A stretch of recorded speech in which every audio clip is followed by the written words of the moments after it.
Hey guys, and welcome to the Working Money channel. So I got Bitcoin up here on the daily, guys. Not too much to report right now. Bitcoin still holding that $20,000 level. There hasn't really been much price movement, other than what we saw back in mid-July. And then mid-August, coming right back down here to this level. We've been holding this level for quite some time. Again, $20,000, a psychological level that, Bitcoin buyers and sellers do not want to part with. So, of course, it was the former all-time high back in late 2017, right up here. And we did hit that level again right before Bitcoin broke up to make new all-time highs. So you guys can see that over here in December of 2020. We hit that level before retracing, and then Bitcoin just kind of skyrocketed up, and the rest was history. So old resistance becomes new support, and this is why we're seeing this new support down here, bouncing off that level several times, and very difficult for it to be broken. This is having a wave effect in the rest of the crypto market. If I bring up XRP here, you guys can see XRP is also kind of hovering in this level here, not really wanting to go below 30 cents. But the same kind of pattern, right? Mid-July to mid-August, we saw a bit of a rally up. Now XRP coming right back down as Bitcoin was coming back down to that $20,000 level. As of the time of this recording, XRP is trading just shy of 33 cents at 0.329. So, not too much to write home about. We're really waiting for a big move, something to spur on the crypto market to get excitement back into the space. Hopefully we will see something soon. Maybe Q4 of 2022. I mean, this was what the Marin prediction suggests. October 28th, are we going to start seeing the market rebound and moving to the upside? She did accurately predict the downturn and then the upswing in 2021. And she posted another prediction for 2022. So May 10th was that downturn, which brought us just in and around, where's May 10th? Just in and around here. So she projected that we were going to see a downturn here. And then what her prediction was for October the 28th, which was just around here, that the market would rebound and move up. So bottoming out in the summer, this is exactly what we have been seeing this past summer. And if you guys didn't catch that Marin video, I will link it up here in the top right-hand corner. Gonna move along, guys. Wrath of Kahneman posting this. So this has to do with a new company, Seattle-based Web3 payment infrastructure provider Stably announces their new stablecoin, and it's going to be built on the XRPL. Ripple will provide Stably with the technological support necessary to integrate USDS, which is what their stablecoin is going to be called, on the XRP ledger. USDS is a multi-chain fiat-backed stablecoin created by Stably, who works with US regulated trust companies and qualified custodians. So these guys are creating a certified stablecoin as per US regulations. Every USDS token is fully collateralized one-to-one with USD, held in bank deposits for the benefit of USD holders. The Stably XRPL integration will support the launch of USDS under the ticker USD on the XRPL, bringing the first regulatory compliant stablecoin to an ultra-fast, low-cost, and carbon-neutral public blockchain built for payments. So another stablecoin, guys, being built on the XRPL. This one, USDS, created by the company Stably. Of course, stablecoins are going to play a big role in the future of finance, and it's going to be the fully regulated ones that I think will thrive. I think soon are going to be the days where we no longer see companies like Tether or stablecoins like Tether dominate the space. I think there will be eventually restrictions against unregulated stablecoins, and we will only be able to source liquidity through the regulated ones. USDS will open up fiat RAM connected directly to end users' bank accounts. Through its partnership with US financial institutions, Stably can onboard individuals and businesses from 200 plus countries and enable them to mint and redeem USDS on the XRP ledger using traditional payment methods such as bank transfers and credit or debit cards.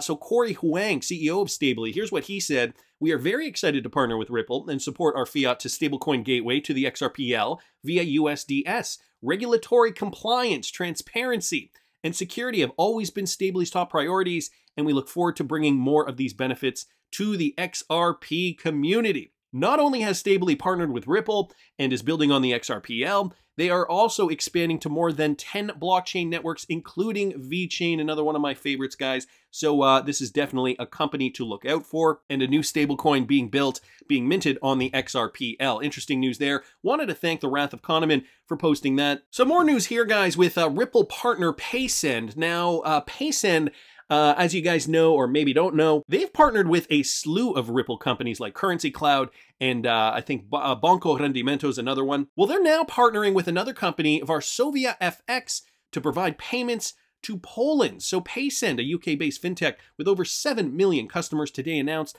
a technological partnership with Varsovia FX, the mobile money transfer service that will enable instant local currency deposits to bank accounts in Poland for all of Paysend's sending countries. Features such as low fixed fees on money transfers, competitive exchange rates, and the ability to receive instant international payments will change how communities in Poland manage their money internationally. The press release goes on as such, as more and more people around the world require fast, cheap, and reliable services to help them send funds, Paysend continues to expand the reach of its network and the number of countries that its customers can send money to in order to help them to stay connected and transfer money to their friends, family, and loved ones. So, hitting that point home, the world needs fast, cheap, and reliable services. The XRPL obviously provides these types of services, and they are partnering with Ripple partner Paysend to do just that. Here's a quote from the group head of network development at Paysend. He said, "Partnering with Varsovia FX is a fantastic addition to our bank account deposit network and makes it easier and faster for our customers to send remittances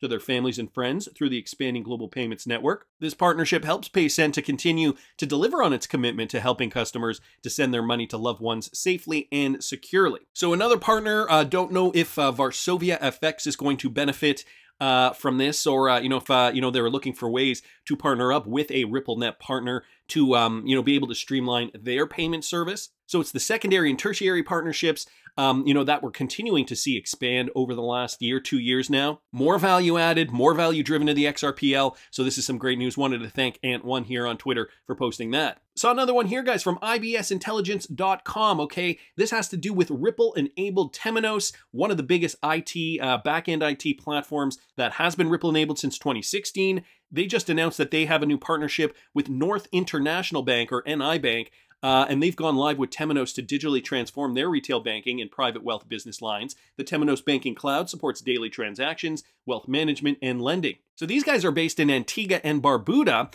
NI Bank serves customers in the Caribbean, Latin America, and Europe. For its modernization project, the bank needed a technology provider with global expertise, multi-currency capabilities, advanced technology, and proven reliability.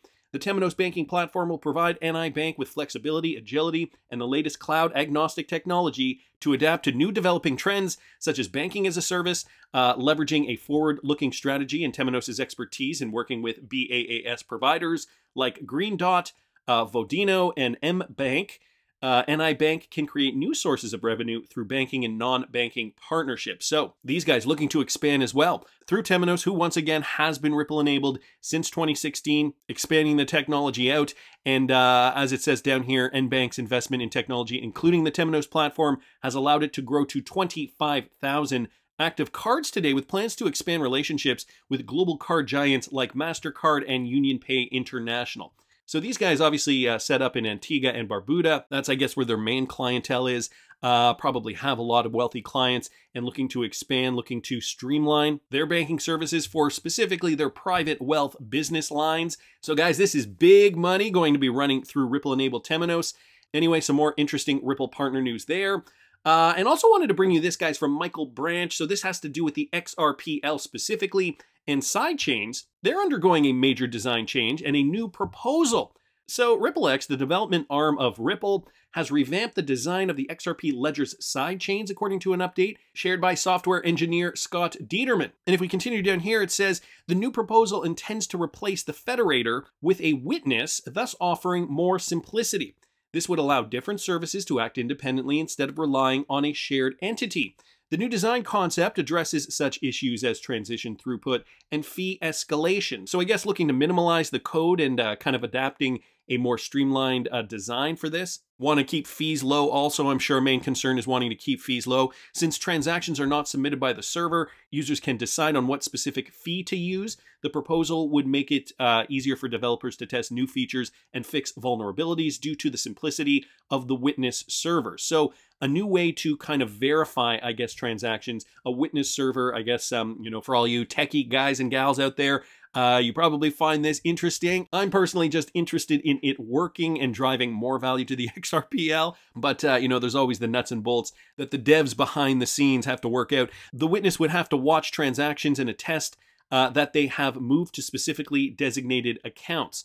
So, as reported by you today, XRPL validators also recently started voting on enabling the XLS 20 amendment that would bring native non-fungible token functionality to the ledger. So that was a story that I talked about the other day. But, you know, now they've created another amendment, the witness server, to be able to verify new processes performed on the XRP ledger. So we'll see how that goes. Wanted to thank Michael Branch for posting that. And the SEC trying to set out clarity over crypto regulations by filing lawsuits against firms. They're seeking to score a bid in a Virginia federal court, guys. Another one courtesy of Michael Branch here. So they're looking to score a win in the Virginia federal court over its ex-official conflicts with digital assets. The SEC has asked the court to give them an early win in a records dispute over crucial official documents. It is expected that those memos might reveal the former official had a dispute of interest with oversight of cryptocurrency. So does this mean Jay Clayton?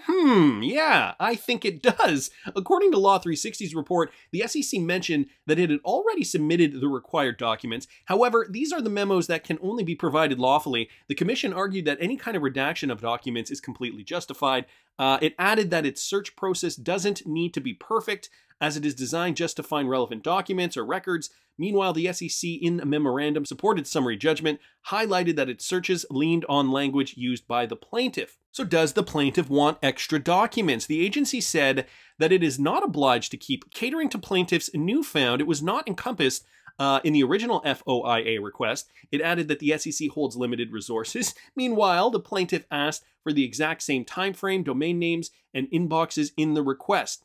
However, Empower, the oversight committee, mentioned that their request would focus on 3 former SEC officials, including Jay Clayton, William Hinman, and acting enforcement leader Mark Berger. So guys, 3 key players at the SEC who have definitely had an impact on the Ripple and XRP case. They asked for decisions taken by them regarding certain digital assets. And so, as we know, John Deaton, XRP holders' lawyer, slammed the SEC over its concealment. He mentioned that a retirement fund is not the only source of payment received by Hinman specifically. However, back in 2017 and 2018, when he was giving speeches, he received 2 types of payment. So if you guys have been following the ETHgate situation over there on crypto Twitter, there are a lot of Twitter sleuths in the XRP community who have been uncovering quite a bit with regards to this scandal, shall I say, dare I say, put in quotes. William Hinman, of course, is central to this, and he got $1.57 million in retirement funds, as per some of the reports that we've been getting from Twitter, while he received almost $9 million in profit sharing plus. So some more news here. Looks like Jay Clayton and Mark Berger are also under the spotlight with regards to this. You know, it's interesting because there are professionals in the community, and I don't know if they are bought or not, but, you know, it could go either way. There are some people suggesting that Ripple really doesn't have a leg to stand on, if you can believe it. I saw this clip from JV at JV the Great here on Twitter. Now, this is a clip of Carol Van Cleef, okay? And if you guys don't know who she is, she's an internationally recognized authority and pioneer in legal issues involving cryptocurrencies and blockchain technology. She's a recognized expert when it comes to the brave new world of Bitcoin. So she's very familiar with Bitcoin and maybe a bit of a maximalist. Well, I have a couple of clips here where she talks about the legal issues surrounding the Ripple SEC lawsuit. She does bring up some interesting points. She mentions here in one of these clips that the FinCEN settlement with Ripple and XRP holds no weight to other regulatory bodies bringing enforcement actions. Listen to this. So I won't leave this discussion without a mention of the Ripple case, which I won't ask for a show of hands on how many people have heard about Ripple. But what I can say is Ripple is one of the oldest existing cryptocurrencies in the US. A lot of people are not aware of the fact that Ripple was the subject of a government action back in 2015 where it signed an unusual kind of an agreement in the wake of a federal investigation on money laundering and other charges. It signed a settlement agreement. Wasn't a prosecutorial agreement, a deferred prosecution agreement or a plea agreement, but it was just a settlement agreement.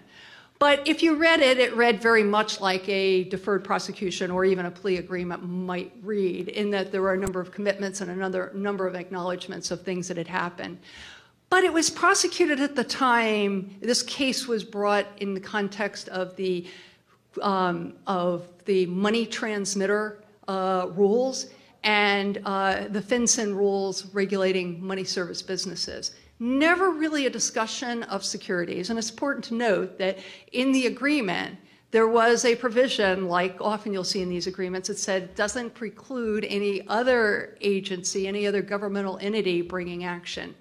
So there's a lot of discussion for a long time between Ripple and the SEC on whether Ripple itself, XRP, was a security. Or is a security. That's actually an important term. Is it a security? The SEC back in 2018, through one of its top staffers, made the declaration, and this is hotly contested in the Ripple case, but made the comment that Bitcoin is not a security, and also said that Ether, as it existed, and this is 2018 timeframe, is not a security. But it was as of that date and time. Never cleared Ether when it was originally launched, when the Ethereum blockchain was launched. Did not clear Ether as being a security then. So what's been the issue here? And I'll keep it quite simple because it's actually over. So that clip ends there. She does continue in a second clip here, posted courtesy of JV here. The way XRP was created, held in Ripple's treasury and used over time, was the way a company uses a security, she argues. Here's the second clip. Listen to this. Launched, when the Ethereum blockchain was launched, did not clear Ether as being a security then. So what's been the issue here? And I'll keep it quite simple because it's actually over 100-page complaint that the SEC filed in the federal courts. And what's really at issue here is the way Ripple was created, or the XRP, the token, and the way it was held in the corporate treasury, and the way it was used over time was the way a company uses a security. It was used for compensation. It was used for doing deals, for whatever it might be. And the SEC complaint, very well researched, well documented. As I said, it's over 100 pages long. It's a fascinating read if you ever want to have an idea of how the SEC builds a case as to whether something is a security. But this case has now been in the federal courts for over a year. There's been a lot of back and forth. We have communities that are, well, we have the Bitcoin maximalists, and I imagine there are a few of you here in this room, but there are also Ripple maximalists. But this is still out there, and to be honest with you, I think as this case goes, I think the SEC is sitting on a number of other cases that have the same kind of issue underlying it, and where probably the potential plaintiffs in the, or defendants in those cases have signed statute of limitations waivers. Because guess what? If you count 2017, when a lot of these ICOs happened, it's 2018, 19, 20, 21, 22. Whoa, that's 5 years. Statute of limitations is about to run on a bunch of these. So the question is, you know, how big is their file of statute of limitation waivers that they have sitting there, all sort of timed off of what's going to happen with this case. So it's an important case. It's going to be a watershed. It may or may not go to the Supreme Court, but it's certainly worth watching. Notice how she mentions the statute of limitations for other cryptocurrency companies that perhaps launched ICOs back in 2017, when that was kind of the year of the ICO craze. She talks about that statute of limitations being 5 years, which would bring us to 2022. Now, this presentation was, I think, earlier this year, so we were in 2022 at this point, and now we're kind of closing in on the end of 2022. But what we're seeing is the SEC dragging this lawsuit out. Now, there could be many reasons for that. My thinking is that, you know, if some of these companies did sign a statute of, whatever she said there, a statute of limitation a document, they had to sign something in order to agree that there would be a 5-year statute of limitations on this thing, then those companies would be free and clear once the statute runs out. She does also mention that this is going to be a landmark case, guys, which is going to change the face of cryptocurrency, and it's going to affect, I think, a lot of different cryptocurrencies moving forward. So I've said this before, and I maintain that the price of XRP will likely rally. If not on real-world utility, it will be FOMO. I mean, I'm not denying it, but I will certainly take it if it is FOMO, if we do get a verdict at the end of 2022 or early 2023. We're going to ride this wave to the top, and I mean, her outlook's not so optimistic, but we've also got this, guys, from Professor J.W. Verret, okay? What would happen if folks who are in the digital asset community, who are the target of enforcement actions, decided to fight the way Ripple has? This courtesy of Wheezy at Nerd Nation Unboxed on Twitter. Listen to this. Let's not confuse two things. Okay. What do I think the SEC could claim and maybe get away with versus what would happen if folks in the digital asset community who are the target of enforcement actions decide to fight the way that Ripple has? Those are two very different things.